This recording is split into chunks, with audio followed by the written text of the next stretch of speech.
में हम लोग class 12th physics chapter number 1 को पढ़ने वाले हैं, जो कि हमारा चैप्टर है वैद्युत आवेश तथा क्षेत्र के बारे में। और आज का हमारा टॉपिक क्या है, आवेशों के मूलभूत गुण के बारे में पढ़ने वाले हैं। तो चलिए देखते हैं। तो सबसे पहले हम लोग देखते हैं सजातीय आवेश क्या होते हैं। सबसे पहला हेडिंग क्या है, सजातीय आवेश।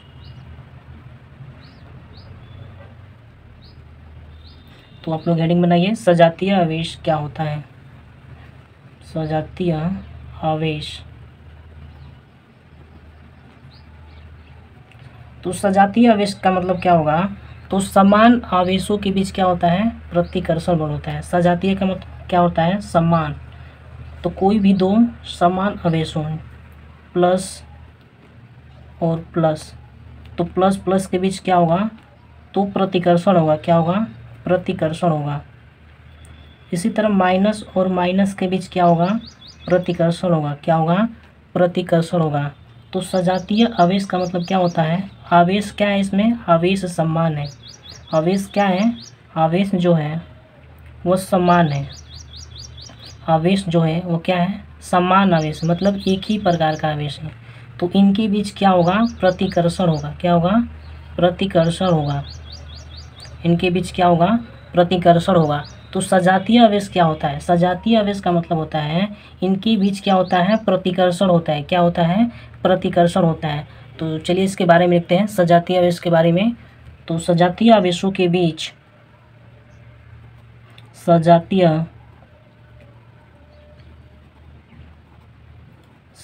आवेशों के बीच, सजातीय आवेशों के बीच प्रतिकर्षण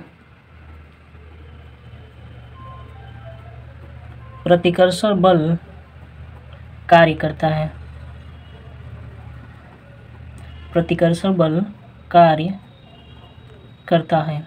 सजातीय आवेश का मतलब क्या होता है, तो इनके जो बीच होगा वो प्रतिकर्षण बल कार्य करेगा। इनके बीच कौन सा बल कार्य करेगा, तो प्रतिकर्षण बल कार्य करेगा। अब हम लोग दूसरा समझते हैं। दूसरा हमारा टॉपिक क्या है, विजातीय आवेश। दूसरा क्या है टॉपिक, विजातीय आवेश।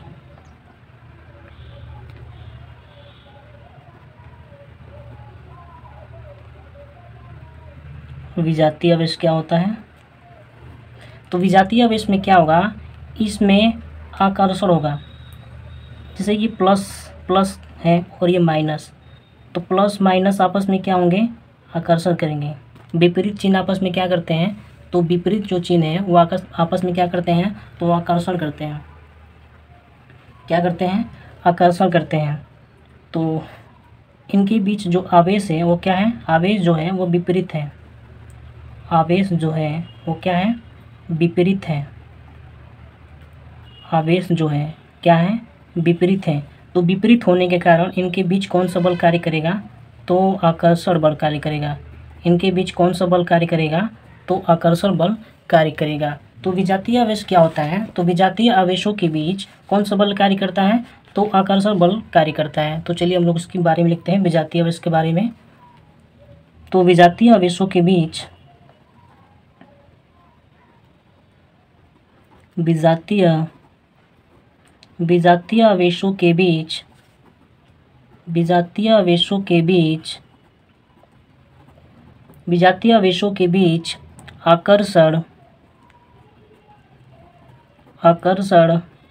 बल कार्य करता है। विजातीय आवेशों के बीच क्या कार्य करता है, तो आकर्षण बल कार्य करता है।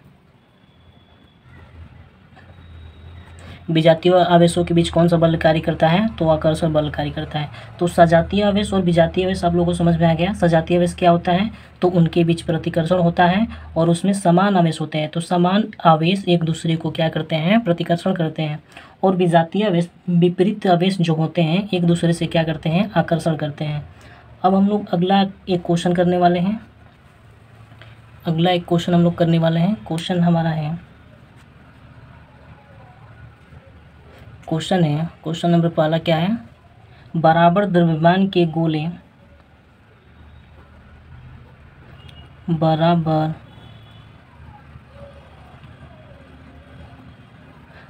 द्रव्यमान के गोले ए और बी को क्रमशः +Q एवं -Q आवेश दिया गया है। यदि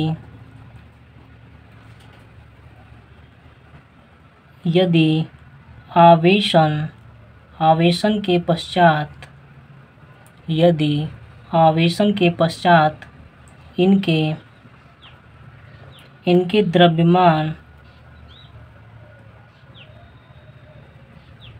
द्रव्यमान क्रमशः Ma एवं Mb हो तो Ma और Mb में संबंध क्या होगा? Ma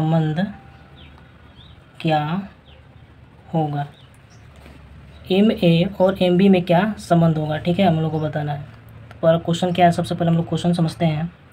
बराबर द्रव्यमान के गोलों, 2 गोले हैं जिनका द्रव्यमान क्या है, सेम है, बराबर है। हम लोग सबसे पहले 2 द्रव्यमान बना लेते हैं। ये A है और ये B है, जिन पर क्या है, +Q और -Q है, जिन पर +Q और -Q है।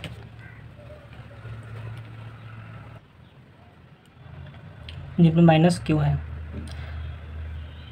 यदि आवेशन के पश्चात इसको आवेशन किया जाता है तो द्रव्यमान क्रमशः Ma एवं Mb हो तो इसको जब हम आवेशन करते हैं तो इलेक्ट्रॉन का स्थानांतरण होगा, तो इसका द्रव्यमान क्या हो जाता है, Ma और Mb हो तो Ma और Mb में हमें संबंध बताना है। तो इनके बीच संबंध क्या होगा? तो जब इलेक्ट्रॉन स्थानांतरण होता है, जब आवेशन करते हैं तो इलेक्ट्रॉन स्थानांतरण होता है, तो जिस पर स्थानांतरण होता है उसका द्रव्यमान क्या होता है, ज़्यादा होता है। उसका द्रव्यमान क्या होता है, तो ज़्यादा होता है। तो B का जो द्रव्यमान होगा वो A से क्या होगा, ज़्यादा होगा। जो B का द्रव्यमान होगा वो A से क्या होगा, A से ज़्यादा होगा, क्योंकि इलेक्ट्रॉन जो है वो B पर स्थानांतरण हो रहा है। इलेक्ट्रॉन जो है वो A से निकल पर B पर जा रहा है, B पर स्थानांतरण हो रहा है, तो इसलिए B का जो द्रव्यमान होगा वो A से क्या होगा, ज़्यादा होगा। तो A का द्रव्यमान B से क्या होगा, B जो है ज़्यादा होगा। अब हम लोग अगला समझते हैं। कोई भी जो परमाणु होता है वो छोटे छोटे अणुओं से मिलकर बना होता है,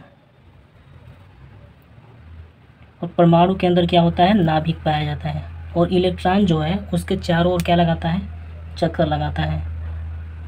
नाभिक क्या होता है, नाभिक जो होता है वो धनावेशित होता है। क्या होता है, नाभिक जो होता है वो क्या होता है, धनावेशित होता है। तो नाभिक कैसा होता है, नाभिक जो है वो क्या होता है, धनावेशित होता है। नाभिक जो है वो क्या होता है, तो धनावेशित होता है। और नाभिक में क्या क्या पाए जाते हैं, तो प्रोटॉन और क्या पाया जाता है, न्यूट्रॉन। नाभिक में क्या पाया जाता है, प्रोटॉन नाभिक में क्या पाया जाता है, तो प्रोटॉन एवं न्यूट्रॉन। प्रोटॉन पर कितना आवेश होता है, तो 1.6 × 10⁻19 कूलम। और न्यूट्रॉन पर कितना होता है, तो ये उदासीन होता है। क्या होता है, उदासीन होता है। जो परमाणु जो होता है, जो नाभिक में जो परमाणु होते हैं वो नाभिकीय बल के कारण प्रोटॉन और न्यूट्रॉन बंधे होते हैं। तो चलिए लिखते हैं, नाभिकीय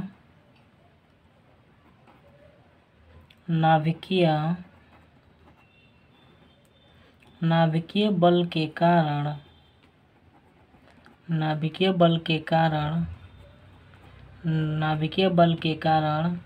नाभिक में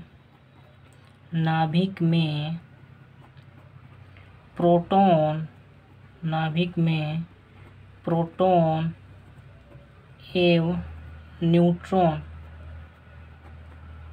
आपस में क्या होते हैं, बंधे होते हैं। होते हैं।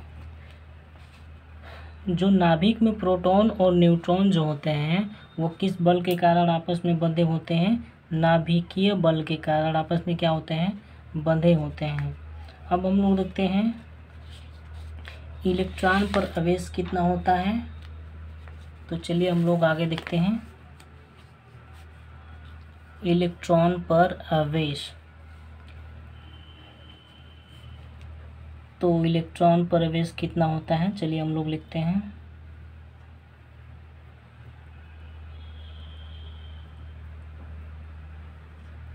इलेक्ट्रॉन पर आवेश, इलेक्ट्रॉन पर आवेश कितना होता है? तो माइनस का ई बराबर क्या हो जाएगा? माइनस का 1.6 गुणे 10 के पावर माइनस का 19 कूलम कितना होता है? जो इलेक्ट्रॉन पर जो आवेश होता है माइनस का 1.6 गुणे 10 के पावर माइनस का 19 कूलम होता है। और प्रोटॉन पर कितना आवेश होता है? प्रोटॉन पर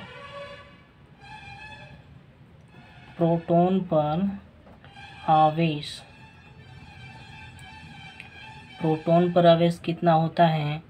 तो प्लस 1.6 गुणे 10 के पावर माइनस का 19 कूलम। अल्फा कण पर कितना आवेश होता है? अल्फा कण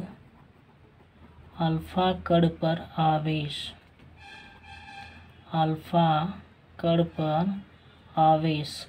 अल्फा कण पर जो आवेश होता है वो 2 प्रोटॉन के आवेश के क्या होता है? बराबर होता है। प्लस 3.2 गुणे 10 के पावर माइनस का 19 कूलम होता है। अब हम लोग द्रव्यमान के बारे में देख लेते हैं। इलेक्ट्रॉन का जो द्रव्यमान होता है, इलेक्ट्रॉन का द्रव्यमान, इलेक्ट्रॉन का द्रव्यमान कितना होता है? तो इसका द्रव्यमान होता है 9.1 गुणे 10 के पावर 31 kg होता है। और प्रोटॉन का द्रव्यमान कितना होता है? प्रोटॉन का द्रव्यमान कितना होता है? 1.67 गुणे 10 के पावर माइनस का 27 kg। और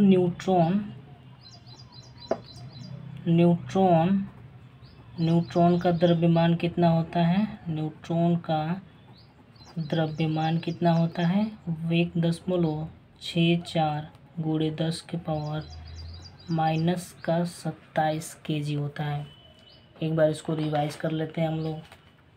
इलेक्ट्रॉन पर जो आवेश होता है माइनस 1.6 गुणे 10 के पावर माइनस 19 कूलम होता है। और प्रोटॉन पर आवेश कितना होता है? तो ये यहाँ माइनस के जगह पर बस प्लस हो जाएगा, तो प्लस 1.6 गुणे 10 के पावर 19 कूलम। और अल्फा कण पर कितना आवेश होता है? तो अल्फा कण पर जो आवेश होता है वो प्रोटॉन के आवेश का क्या होता है? 2 गुना होता है। तो इसका हो जाएगा 3.2 गुणे 10 के पावर माइनस का 19 कूलम। इलेक्ट्रॉन का द्रव्यमान देखते हैं। इलेक्ट्रॉन का द्रव्यमान कितना होता है? 9.1 गुणे 10 के पावर माइनस का 31 kg। प्रोटॉन का जो द्रव्यमान होता है 1.67 गुणे 10 के पावर माइनस का 27 kg। और न्यूट्रॉन का जो द्रव्यमान होता है 1.64 गुणे 10 के पावर माइनस 27 kg। अब हम लोग देखते हैं अगला हमारा टॉपिक क्या है, मूल आवेश के बारे में देखते हैं। मूल आवेश क्या होता है? मूल आवेश क्या होता है? तो इसकी परिभाषा हम लोग लिखते हैं, किसी भी जब आवेशित वस्तु पर आवेशन की न्यूनतम मात्रा को क्या कहते हैं? मूल आवेश कहते हैं। तो चलिए इसकी परिभाषा लिखते हैं। किसी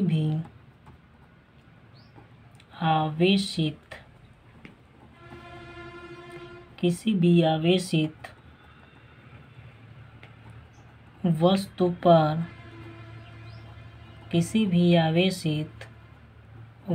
पर आवेश की आवेश की न्यूनतम मात्रा को मूल आवेश कहते हैं। न्यूनतम मात्रा को क्या कहते हैं? मूल आवेश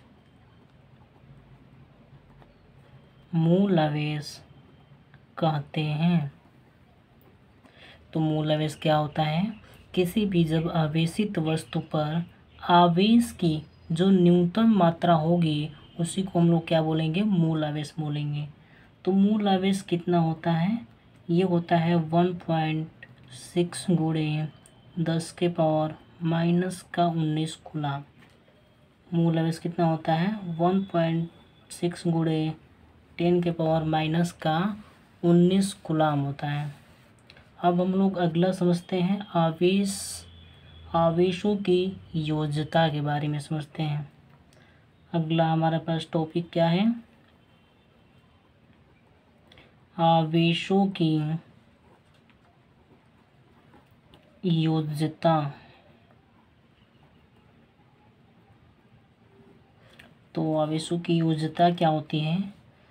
तो माना ये कोई निकाय है और इसके अंदर क्या है? प्लस का Q1, प्लस का Q2, माइनस का Q3, माइनस का Q4, प्लस का Q5। इसके अंदर क्या है? कोई भी निकाय है, क्या है? आवेश है।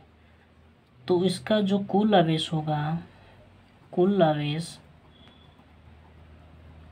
इसका जो कुल आवेश होगा, इनके अंदर जो सभी आवेश है उसके बीजगणितीय योग के बराबर होगा। Q1 plus Q2 minus Q3 minus Q4 plus Q5। इसके बीजगणितीय आवेशों के बीजगणितीय योग के बराबर होगा। तो इसकी हम लोग परिभाषा लिखते हैं। किसी निकाय का, इसकी हम लोग परिभाषा क्या लिखेंगे? किसी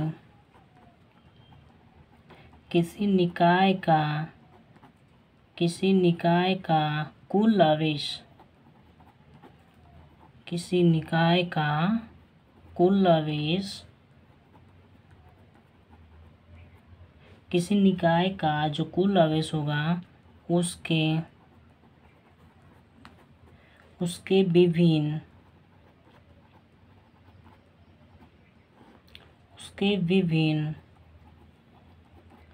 अयस्वीय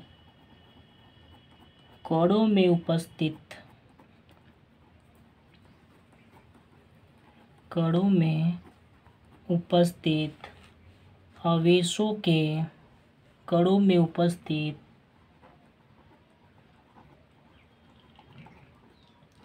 आवेशों के बीजगणितीय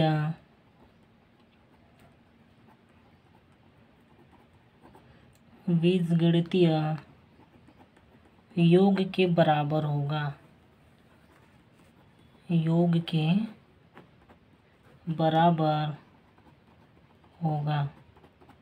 जो इसमें कुल आवेश होगा उसमें निकाय में जो आवेश होंगे उसी को योग के बीजगणितीय योग के बराबर होगा। अगला हम लोग टॉपिक समझते हैं आवेश का क्वांटीकरण। अगला हमारे पास टॉपिक क्या है? आवेश का क्वांटीकरण।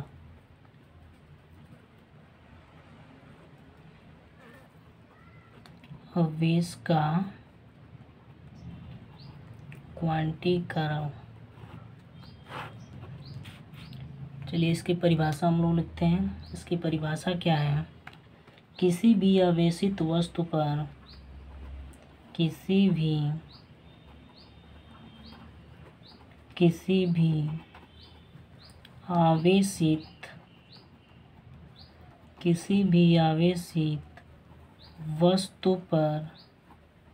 भी आवेशित वस्तु पर आवेश का कुल मान, किसी भी आवेशित वस्तु पर आवेश का कुल मान मूल आवेश के मूल आवेश के पूर्ण गुणज के रूप में होता है। किसके रूप में होता है? पूर्ण गुणज के रूप में होता है, रूप में होता है। तो मूल आवेश का क्वांटीकरण क्या होता है?